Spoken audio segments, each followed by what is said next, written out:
L'estime de soi et la confiance en soi. L'estime de soi.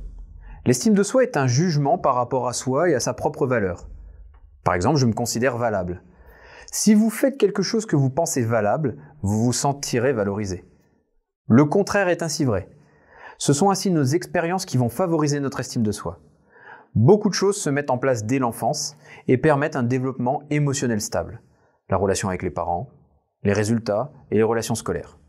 Une forte estime de soi permettra de développer ainsi une confiance en soi et en ses principes, la capacité à faire des choix et aller de l'avant, ainsi qu'à résoudre des problématiques, à améliorer sa considération. La personne ne se sent ni inférieure ni supérieure aux autres, et à accepter les opinions des autres, mais également à développer une résistance à la manipulation. A contrario, une faible estime de soi entraînera une autocritique importante, ainsi qu'une hypersensibilité aux critiques, une indécision chronique, un perfectionnisme pouvant causer une frustration, de la culpabilité, de l'irritabilité, du pessimisme, de l'envie et une diminution des processus d'apprentissage chez le sportif. Afin de développer l'estime de soi, il va falloir se respecter. Pour cela, nous pouvons nous appuyer sur nos valeurs. Faites la liste de vos 10 valeurs principales, puis vous en gardez plus que 5 sur ces 10, puis 3 que vous classerez dans l'ordre.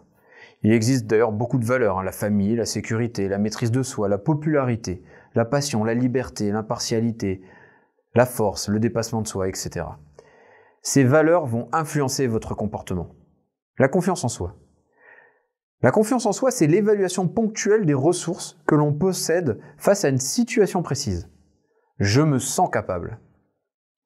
On augmente la confiance en soi à partir des expériences qui permettent de maîtriser des activités particulières. C'est une croyance positive que dans le futur, on peut généralement accomplir ce que l'on souhaite faire. Il y a 2 formes de confiance en soi, en tant que caractéristique de personnalité généralisée et en tant que défi ou tâche spécifique. On peut avoir confiance en soi dans une tâche spécifique, mais ne pas avoir confiance en soi de manière générale. La confiance en soi s'entraîne et se renforce. Il faut travailler dessus, que ce soit de manière technique, physique, tactique ou mentale. Comment gagner confiance en soi? Vous pouvez créer des routines. Travailler vos capacités physiques. Par exemple, repousser les limites de la combativité. Travailler vos capacités techniques. Vous allez développer votre technique. Vos capacités tactiques. Répéter des schémas tactiques. Et vos capacités mentales. Par exemple, avec l'autosuggestion. Vous pouvez également apprendre à lâcher prise, à utiliser la visualisation positive, comme par exemple la futurisation, faire comme si ce que vous vouliez était réalisé, et aussi pratiquer l'imagerie avant la compétition. Vous pouvez pratiquer la motivation par le tu. Tu fais ça, tu agis comme ça. En parlant ainsi, vous allez valoriser votre confiance en vous.